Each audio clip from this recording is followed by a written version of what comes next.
Media के हमारे सभी साथियों, हमारे मीडिया विभाग के कम्युनिकेशन विभाग के साथी विनीत जी और एनएसवाई के राष्ट्रीय अध्यक्ष वरुण चौधरी जी, जैसा कि उन्होंने बताया आपको कि ये प्रेस वार्ता एक बहुत ही गंभीर विषय पर बुलाई गई है, जो अभी सामने आया है कि नीट के परीक्षा में एक बार फिर से धांधली हुई है। मतलब ये पहली बार नहीं हुआ है। और आप अगर इस देश में होने वाली परीक्षाओं को देखें तो लगभग अब ऐसी कोई परीक्षा नहीं है जिसमें धांधली नहीं हो रही है। मतलब विद्यार्थियों ने तो सोशल मीडिया पे ये लिखना शुरू कर दिया है कि एक बार फिर लीकेज सरकार, और बार बार परीक्षाओं में प्रश्न पत्र लीक होना, परीक्षा की जो तिथि है उसको बार बार बढ़ाना और जो वैकेंसियां हैं उसको सही समय पे नहीं भरना, ये मामले लगातार उजागर हो रहे हैं। ये इस प्रेस वार्ता में हम लोग खासकर जो नीट एग्ज़ाम में धांधली हुई है उस विषय पर बात करने के लिए यहाँ उपस्थित हैं। मैं इसमें 2-3 बात आपसे जोड़ना चाहता हूँ आपके समक्ष। अव्वल तो आप सब लोगों ने देखा होगा कि चुनाव से पहले आदरणीय प्रधानमंत्री जी परीक्षा पर चर्चा करते हैं। हमारे यहाँ कहावत है, जाके पैर न फटे विवाई, वो क्या जाने पीड़ पड़ाई। तो चुनाव से पहले आप परीक्षा पे चर्चा करते हैं। चुनाव जब समाप्त हो जाता है, पूरे 5 साल तक जो परीक्षाओं में धांधली होती है, टाइम पे एग्जाम नहीं होता है और जो वैकेंसियां हैं उसके बारे में आप कोई बात नहीं करते हैं। मैं आपकी जानकारी के लिए बता दूं, और चुनाव के दौरान बार बार कांग्रेस पार्टी ने इस बात को उठाया कि 30 लाख पद खाली हैं और कोई ऐसा एग्जाम नहीं है यूपीएससी को छोड़ करके। अगर यही हालत रही तो मुझे लगता है कि आने वाले दिनों में यूपीएससी के एग्जाम भी सही तरीके से कंडक्ट नहीं हो पाएंगे। जिन एग्जामों में आज तक कोई गड़बड़ी और धांधली नहीं हुई थी, उन एग्जामों में भी गड़बड़ी और धांधली हो रही है। नीट का जहां तक सवाल है, इसके 3 प्रमुख बिंदु हैं।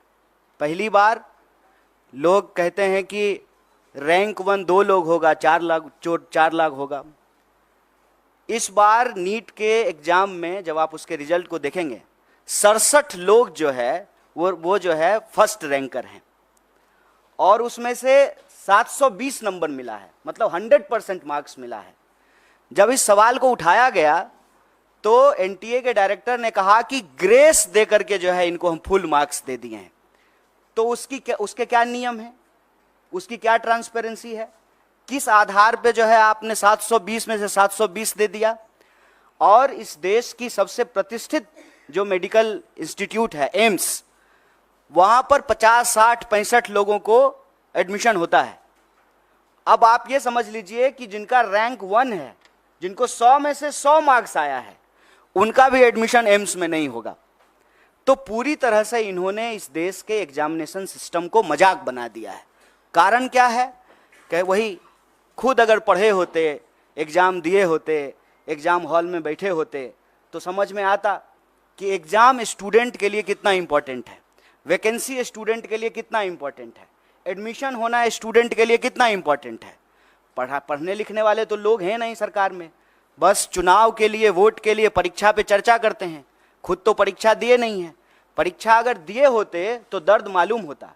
और आप लोगों ने एक दर्दनाक वीडियो देखा होगा, एक लड़की छत से कूद करके आत्महत्या कर ली जब नीट का एग्जाम आया ठीक उसके बाद।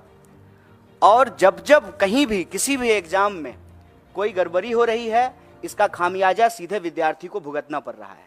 आप सब जानते हैं, सरकारी आंकड़ा है, हमने अपने घर में नहीं बनाया है, 1 घंटे में 2 जवान इस देश में आत्महत्या कर रहे हैं। मतलब 24 घंटे में 48 नौजवान आत्महत्या कर रहे हैं। और लगातार ये जो परीक्षा का दबाव है उसमें 3 बिंदु बहुत महत्वपूर्ण हैं। एक, समय पे एग्जाम का नहीं होना। दूसरा, अगर एग्जाम हो तो उसमें व्यापक पैमाने पे धांधली होना और प्रश्न पत्र का लीक होना। और तीसरा, जब प्रश्न पत्र लीक होता है, स्टूडेंट की तरफ से हंगामा होता है, स्टूडेंट कोर्ट जाते हैं, तो फिर एग्जामिनेशन को कैंसिल कर देना। ये पूरा का पूरा एक साइकिल बना हुआ है। और आप देश के किसी भी हिस्से में चले जाइए, जिसको हम लोग स्टूडेंट का सेंटर कहते हैं। अगर आप रांची, पटना, बनारस, इलाहाबाद होते हुए दिल्ली आएँ, फिर आप नॉर्थ से साउथ की तरफ जाएं, कोई भी ऐसा सेंटर जिसको हम स्टूडेंट सेंटर कहते हैं, हर जगह आत्महत्या की घटनाएं एक बहुत बड़ी समस्या बन चुकी है। राजस्थान में हमारी सरकार ने इसको गंभीरता से लिया और काउंसलिंग करने के लिए, हेल्प प्रोवाइड करने के लिए हमारी सरकार ने योजना बनाई। और आप सबने देखा होगा, इस बार के भी न्याय पत्र में हम भर्ती विधान लेकर के आए हैं, और भर्ती विधान में हम 3 बात प्रमुखता से कह रहे हैं। एक, सारी वैकेंसी भरी जाएगी, सारी वैकेंसी। बताइए, हर 5 साल में चुनाव हो जाता है, कोरोना के टाइम पर भी चुनाव हो गया, सब कुछ बंद रहा, देश में जनगणना नहीं हुआ, लेकिन चुनाव हुआ टाइम पे। तो जब 5 साल में प्रधानमंत्री बदल जाते हैं, 5 साल में जो है एमपी बदल जाते हैं, एमएलए बदल जाते हैं, मुख्यमंत्री बदल जाते हैं, सब कुछ टाइम पे होता है, तो एग्जामिनेशन क्यों नहीं टाइम पे हो सकता है? एग्जामिनेशन का ऑलरेडी एक कैलेंडर होता है, उस कैलेंडर के हिसाब से आप एग्जामिनेशन कंडक्ट कराइए। और दूसरा, बार बार जो प्रश्न पत्र लीक होते हैं, जो परीक्षा में धांधली होती है, उसमें हम एक नए कड़े कानून के प्रावधान की आवश्यकता महसूस करते हैं। और हमने भर्ती विधान में ये रखा कि जब हमारी सरकार आएगी तो हम प्रश्न पत्र लीक करने वाले लोगों पर कड़ी कार्रवाई करेंगे, क्योंकि ऐसा देखने को मिला है कि जो लोग शिक्षा माफिया हैं उनका सरकार से सीधे साठगांठ है। वो नेताओं से मिले हुए हैं, नेताओं से मिल करके जो है वो पूरा का पूरा जो है बच्चों के भविष्य से खिलवाड़ करते हैं। तो उसके लिए कड़े कानून की आवश्यकता है। मैं आपके लिए एक बात और जानकारी साझा कर दूं कि तेलंगाना में एक बहुत बड़ा मुद्दा बना, और जब तेलंगाना में चुनाव हुए तो हमारी पार्टी ने ये कमिट किया कि हम एग्जामिनेशन कैलेंडर लाएंगे, हम जो है नए आयोग का गठन करेंगे, समय पे जो है एग्जाम कंडक्ट कराएंगे, और कोई भी गड़बड़ी करने वाले किसी भी नौकरशाही के ऊपर, किसी भी जो है कर्मचारी के ऊपर कड़ी कार्रवाई करेंगे। मुझे लगता है कि सरकार को ये कदम उठाना चाहिए। सिर्फ जो है बयानबाजी से, बतौलेबाजी से काम नहीं होगा। ये देश के भविष्य का सवाल है, ये बच्चों के भविष्य का सवाल है। और नेट को लेकर के, नीट को लेकर के, देश के अंदर होने वाले किसी भी एग्जाम को लेकर के कांग्रेस पार्टी ने, हमारे राष्ट्रीय अध्यक्ष ने कहा है कि सुप्रीम कोर्ट की निगरानी में इसकी एक उच्च स्तरीय जांच हो, और अगर आवश्यकता पड़े, गड़बड़ियां इस लेवल पे अगर पाई जाए तो इसको एग्जामिनेशन को रिकंडक्ट कराया जाए। अगर जो लोग कंप्लेन लेकर के गए और कुछ लोगों का नंबर जो है 720 में से 720 कर दिया गया, तो बाकी लोग जो भी कंप्लेन कर रहे हैं उसकी भी सुनवाई होना चाहिए, उसका रिड्रेसल होना चाहिए। और इस देश के भीतर भाजपा को हम ये कहना चाहते हैं कि आप युवाओं के भविष्य से खिलवाड़ करना बंद कीजिए, परीक्षा पर चर्चा का नाटक बंद कीजिए, समय पर परीक्षा कराइए, और परीक्षा में धांधली करने वाले लोगों के ऊपर कड़ी कार्रवाई कीजिए। और इस देश के भीतर जितने भी रिक्त पद हैं उनको इमीडिएटली जो है आपको भरना चाहिए। और यह जो आपकी ध्यान भटकाओ योजना है, मैं कहता हूं कि देश की संस्थाओं को सरकार से अच्छी चीजें सीखनी चाहिए। सरकार से देश की संस्थाओं को गलत चीजें सीखने की जरूरत नहीं है। जैसे सरकार का काम है डाइवर्ट करना, उसी तरह से संस्थाएं भी जो है ध्यान भटकाओ योजना में संलिप्त हो गई है। एक सीधा सा प्रश्न है कि जब परिणाम आना था 14 तारीख को, तो आप 4 तारीख को परिणाम क्यों लेकर के आए हैं? कि पूरा देश जो है वो इलेक्शन रिजल्ट में बिजी रहेगा, तो बच्चों की कौन सुनेगा? माँ बाप भी जो है टीवी पे बैठ करके इलेक्शन रिजल्ट देख रहे होंगे, तो जो रिजल्ट में गड़बड़ी हुई है उसके बारे में कौन सुनेगा? वो माँ बाप को जाकर के बताएंगे कि हमने अच्छा एग्जाम दिया है, हमने सारे पेपर जो है अटेम्प्ट किए हैं, तो माँ बाप भी कहेंगे कि नहीं, इसमें तुम्हारी गलती है। लेकिन जब आप इस पूरे प्रोसेस को देखेंगे, विद्यार्थी की कहीं से भी गलती नहीं है, क्योंकि ट्रांसपेरेंट तरीके से एग्जाम नहीं कराया गया है। और साफ साफ एनटीए ने साफ साफ जो है इस बात से डिनाई कर दिया कि जो है पेपर लीक हुए हैं। जबकि पटना का एक कॉन्क्रीट एग्जाम्पल है कि कुछ सेंटर पर प्रश्न पत्र की लीक की शिकायत आई और पटना पुलिस ने लोगों को गिरफ्तार किया on record. Patna police paper leak करने के मामले में कुछ लोगों को गिरफ्तार कर रही है और एजेंसी कह रही है कि कोई प्रश्न पत्र लीक नहीं हुआ है। और मजेदार बात यह है कि 67 लोग वो रैंक 1 है। और उससे भी एक मजेदार बात जान लीजिए, एक ही लाइन में 12 लोग जो बैठे हुए हैं वो सबको रैंक 1 आया है। मैं समझ रहे हैं कि इनको भी रैंक 1, हमको भी रैंक 1, इनको भी रैंक 1। दुनिया की सारी काबिलियत लेकर के हम ही तीनों बैठे हुए हैं, बाकी और जो है स्टूडेंट के पास कोई टैलेंट नहीं है। एक ही सेंटर पर एक ही रो में बैठे हुए 12 लोग टॉप कर गए हैं। और 100 में 100। हम किसी की योग्यता पे सवाल नहीं उठा रहे हैं, लेकिन जो एनटीए है उसकी योग्यता पे जरूर सवाल उठा रहे हैं, सरकार की मंशा पे सवाल उठा रहे हैं और सीधा सीधा ये मांग कर रहे हैं कि आप देश के बच्चों के भविष्य से खेलना बंद कीजिए, युवाओं के भविष्य से खेलना बंद कीजिए, समय पर एग्जाम कराइए, धांधली को रोकने के लिए, पेपर लीक को रोकने के लिए कड़ा कानून बनाइए, और अभी जो नीट का मामला है उसकी जो है पुनर्समीक्षा कीजिए, जो लोग भी कंप्लेन कर रहे हैं उसका रिड्रेसल कीजिए। और सुप्रीम कोर्ट ने, हमारे अध्यक्ष जी ने डिमांड किया है, सुप्रीम कोर्ट की निगरानी में इसकी जांच कराइए, और जांच में ये गड़बड़ी, ये आरोप सही पाए जाते हैं तो आप एग्जाम को रिकंडक्ट कराइए। और ये चालाकी करना बंद कीजिए कि जिस दिन जो है लोकसभा इलेक्शन का रिजल्ट आ रहा है उसी दिन नीट का रिजल्ट निकाल देते हैं। और यह जो धांधली की गई है, गड़बड़ी की गई है, बच्चों के भविष्य के साथ जो खिलवाड़ किया है, ये चालाकी नहीं चलेगी। परीक्षा पर चर्चा का राजनीतिक और इलेक्टोरल पॉलिटिकल स्टंट हम लोग देख चुके हैं। ये बात जो है विद्यार्थियों को वोट बैंक में समझने का, समेटने का नहीं है। यह बात है कि बच्चे इस देश के भविष्य हैं और उनका जीवन मरण जुड़ा हुआ है इस बात से। लोगों की रूह कांप जानी चाहिए कि एग्जाम के रिजल्ट के बाद जिस पैमाने पे जो है लोग आत्महत्या कर रहे हैं, आप देखिए, वो लाइव वीडियो है, सीसीटीवी कैमरा का रिकॉर्डिंग है कि रिजल्ट आया है और लड़की जाकर के जो है जान दे दी है। और हम इस देश के विद्यार्थियों से आप सबके माध्यम से कहना चाहते हैं, हमारी पार्टी कंसर्न है। आपने देश भर से मैसेज किया है, ईमेल किया है, फ़ोन कॉल किए हैं, और हमारे लिए सरकार बनेगी, बन जाएगी, शपथ ग्रहण हो जाएगा, लेकिन यह मुद्दा हमारे लिए बहुत महत्वपूर्ण है। इसीलिए ज्यों ही इसकी जानकारी हम लोगों को मिली, हमारा जो स्टूडेंट विंग है एनएसयूआई, उसके अध्यक्ष और हमारी पार्टी के राष्ट्रीय अध्यक्ष ने इस मामले को उठाया है। और इसी गंभीरता को आगे बढ़ाते हुए हम लोगों ने यह प्रेस कॉन्फ्रेंस किया है। और हम उम्मीद करते हैं आप तमाम मीडिया के साथियों से कि आपके घर के भी बच्चे अलग अलग एग्ज़ाम की तैयारी करते हैं, आपके भी बच्चे हैं, हमारे घर के भी बच्चे हैं, और ये हमारे परिवार का और हमारे जो है देश के भविष्य का सवाल है। इस बात को जो है आप लोग भी इसी गंभीरता से उठाएंगे, सरकार से सवाल पूछेंगे और हमारी बात को जो है सरकार तक पहुंचाएंगे। बहुत बहुत धन्यवाद। नहीं, कोई सवाल है तो आप, उनका स्वागत है। नीट के इशू पे जो भी सवाल हैं आपका, उनका स्वागत है।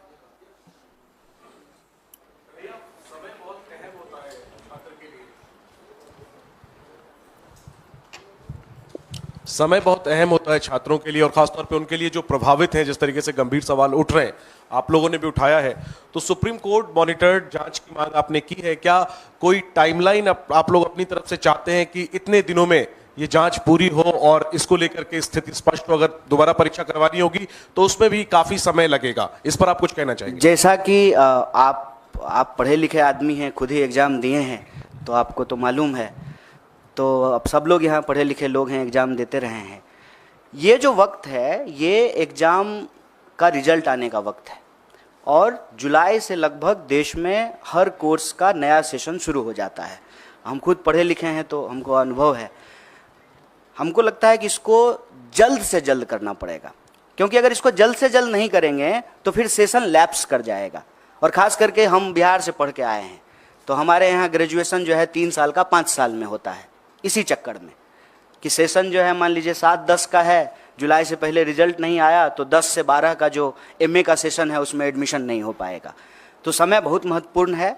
इसीलिए इस बात की गंभीरता को समझते हुए इमीडिएटली हम लोग इस सवाल को उठाए हैं, और सिरे से आउटराइटली री एग्ज़ाम की बात नहीं कर रहे हैं।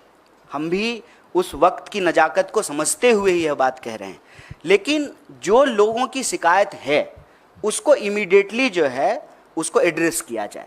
और सुप्रीम कोर्ट अगर चाह लेगी तो बताइए रात को 12 बजे जो है कोर्ट खोल करके लोगों को बेल दिया जा सकता है, तो क्या इस देश के बच्चों के भविष्य के लिए जो है तुरंत जांच नहीं हो सकती है? इसके लिए तो बस इच्छा शक्ति की जरूरत है और प्रायोरिटी की जरूरत है।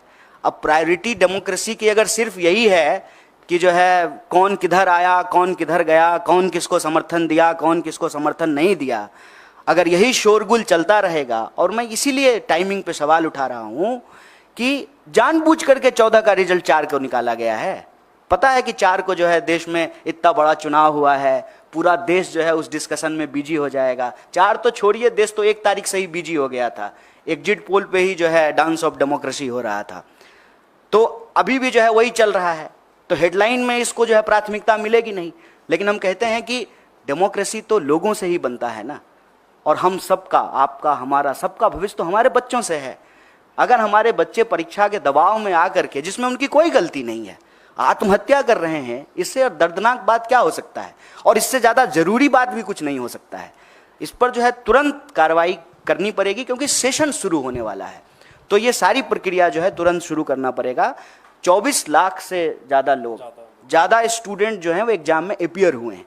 इसीलिए हम कह रहे हैं कि इमीडिएटली री एग्जाम करने में प्रॉब्लम हो सकता है, लेकिन जिनके इशूज हैं, जिनके कंसर्न हैं, उसको इमीडिएटली जो है एनटीए एड्रेस करे और साइमल्टेनियसली जो है सुप्रीम कोर्ट की निगरानी में जांच हो, क्योंकि मामला इस साल का नहीं है और मामला सिर्फ एक एग्जाम का नहीं है। इसको समझने की जरूरत है। आप कोई भी एग्जाम उठा के देख लीजिए, देश में हर एग्जाम की कमोबेश यही हालत हो गई है। आप देखिए कि ग्रुप डी का भी अगर एग्जाम होता है रेलवे का, तो रेल में चढ़ने के लिए, ट्रेन में चढ़ने के लिए जगह नहीं होती है। मंदिर, मस्जिद, गुरुद्वारा, धर्मशाला, प्लेटफॉर्म, कोई ऐसी जगह नहीं है जहां बच्चे जो हैं वो गमछा डाल करके सो नहीं रहे। देश में होने वाले किसी भी एग्जाम की हालत आप देख लीजिए, किसी भी एग्जामिनेशन सेंटर के बाहर जा करके देख लीजिए। ये एक देश के लिए गंभीर विषय है। समय की नजाकत को समझते हुए इसको तुरंत करना चाहिए, ये हमारी मांग है।